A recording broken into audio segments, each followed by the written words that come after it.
राज्यातील अनाथ आणि रस्त्यावरील दुर्लक्षित बालकांच्या पुनर्वसनासाठी राबवण्यात येत असलेल्या फिरते पथक योजनेचा आता 22 जिल्ह्यातील 33 क्षेत्रांमध्ये विस्तार करण्यात आला आहे. महिला आणि बालविकास मंत्री आदितीताई तटकरे यांच्या अध्यक्षतेखाली मंत्रालयात झालेल्या बैठकीत हा निर्णय घेण्यात आला.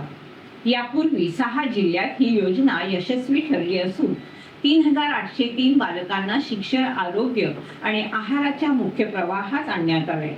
आता या योजनेच्या व्यापक विस्तारासाठी पात्र स्वयंसेवी संस्थांकडून तातडीनं प्रस्ताव मागवण्याचे निर्देश मंत्र्यांनी दिले आहेत. या योजनेअंतर्गत विशेष वाहनांद्वारे बालकांना थेट जागेवरच पौष्टिक आहार, वैद्यकीय सेवा, समुपदेशन आणि प्राथमिक शिक्षण दिलं जातं.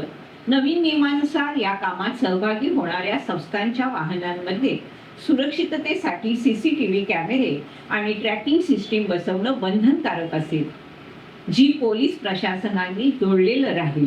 मुंबई सार्वजनिक विश्वस्त अधिनियम अंतर्गत नोंदणीकृत आणि आवश्यक निकष पूर्ण करणाऱ्या संस्थांकडून अर्ज मागवून ही संपूर्ण प्रक्रिया गतीनं पूर्ण करण्याचे आदेश बैठकीत देण्यात आले.